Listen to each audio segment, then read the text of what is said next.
All right, Scott, let's do a little buy or sell. And I got a lot of pitchers here to talk about. First up, Carlos Rodon continues to struggle with control, this time at the Rangers, where 5 innings, 2 runs. Okay, that's fine. But 4 walks to 3 strikeouts. He has 3+ walks in 5 of his last 7.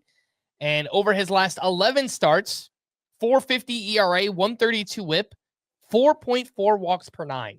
And that's a pretty big chunk of the season now. That's 11 starts we're talking about for Rodon. So buy or sell, we got duped by Rodon's early season success.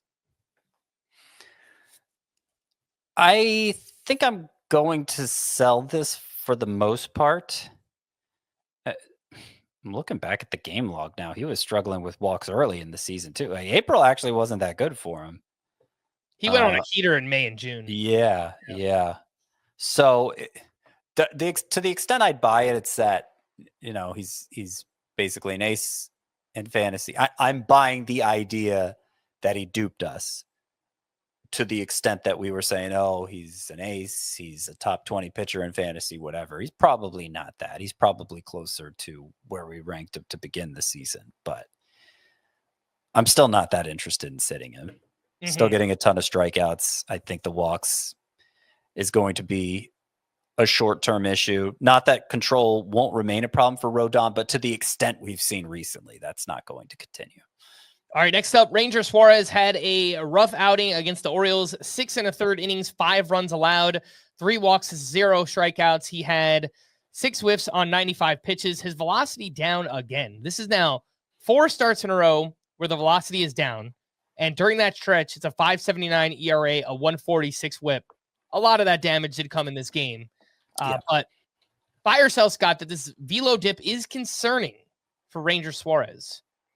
Yeah, it's pretty much always concerning. So I had been holding out some hope because it's a 4-start stretch, right? With the velocity down. The first of those starts was terrible, but he also walked 4 in it. The second and third of those 4 starts, they were both great, and he was throwing strikes at a higher rate. So, okay, maybe he's purposely taking a little off so that the control doesn't get away from him. But what we saw in this start for Ranger Suarez is good control, walked nobody through 66% strikes, but he still struggled with that reduced velocity. So the sort of like optimistic case, the glass half full case for what he's doing would, it didn't pan out, at least this time. And given Ranger Suarez's history of having really dominant stretches followed by really severe struggles, I'd be pretty worried about him going forward.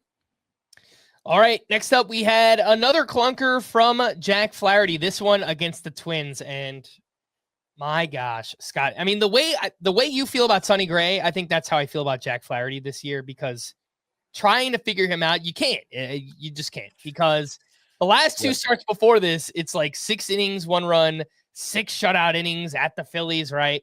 And I was, all right, I had him on the bench, I think, for both of those. Get him back in the lineup against the Twins, and what happens? 4 2/3, 6 runs allowed, 5 of those earned, only 3 strikeouts. Lots of hard contact in this one, and it's more of the same. It's his fastball and slider have regressed a lot. He really just has his curveball, which has been an above-average pitch for him this season. It's been very, very frustrating. So buy or sell, last year's Tigers' success was an outlier for Jack Flaherty. Like, him being an ERA around 4.50 or over 4 is more the norm for Jack Flaherty and what we should expect. I'm actually going to sell this one, because apart from the ERA,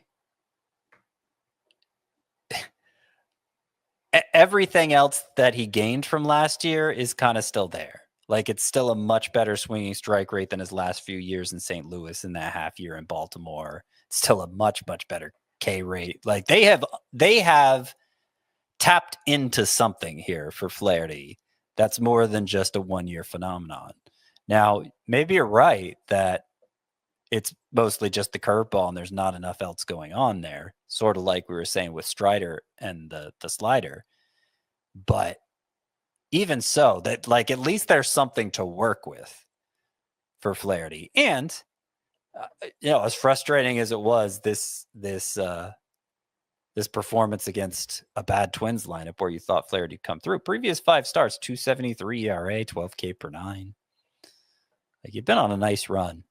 It's been frustrating, but I think Flaherty is. I think I see the talent in Flaherty. They're still good in him, as Mark Hamill once said about his fictional father. Spoiler alert. I think the Strider comp is really good. He's just like a much worse version, right? This is just a volatile pitcher that gives you lots of strikeouts. That's basically where I'm at with Flaherty, but just to a much lesser degree than Spencer Strider here.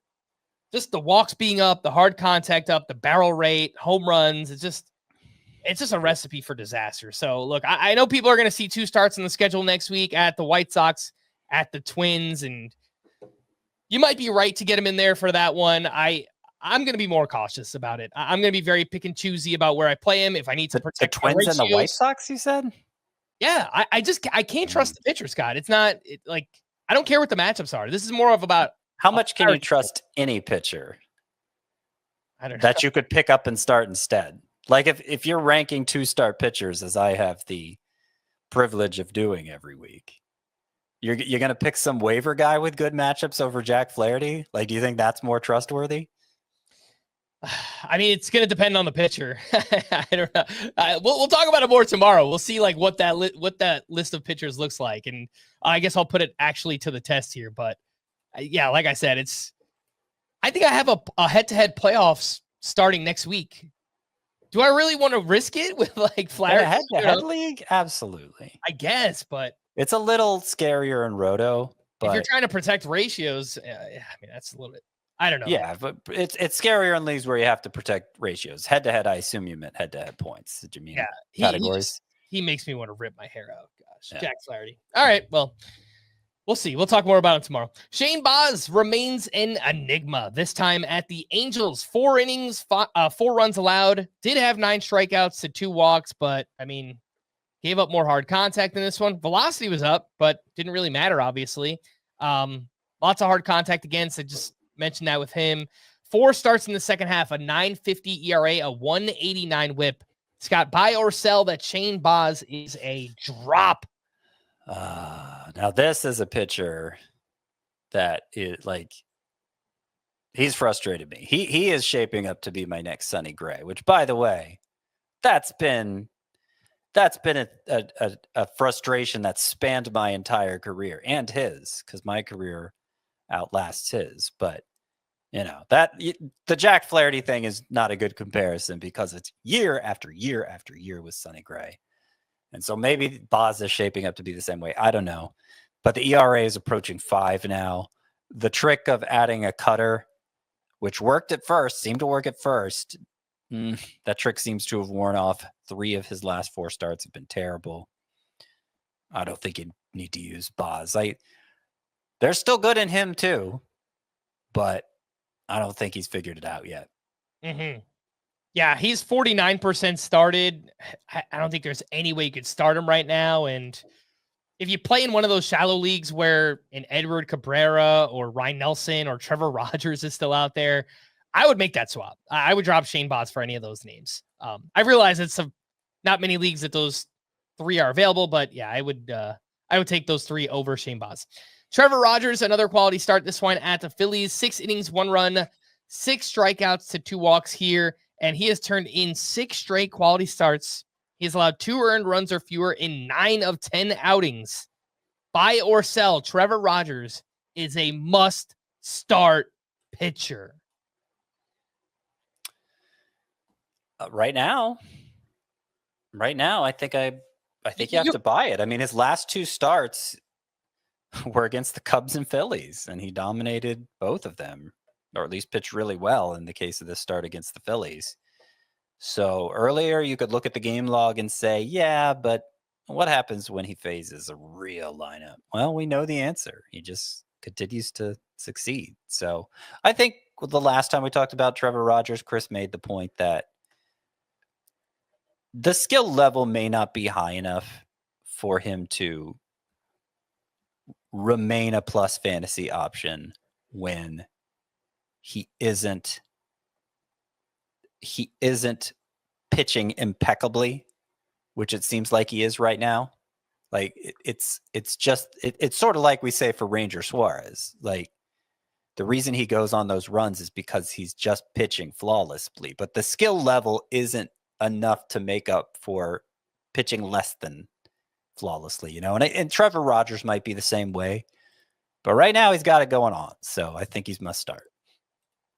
All right, and I have 2 bonus hitter ones here. Are you buying these second halves? Christian Walker so far after the break, 282, 4 homers, 887 OPS, and Michael Harris, 356, 4 homers, 4 doubles, 3 triples, a 1040 OPS. Scott, are you buying into these bounce back second halves for Christian Walker and Michael Harris?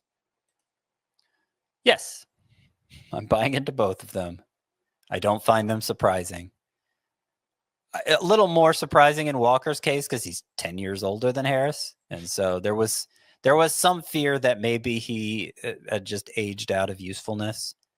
But, you know, it's not surprising. It's not surprising that he's bouncing back. And I have him as I believe I have him as a top 15 first baseman going forward. Maybe top 12 if you take out all the catchers who happen to be first base eligible.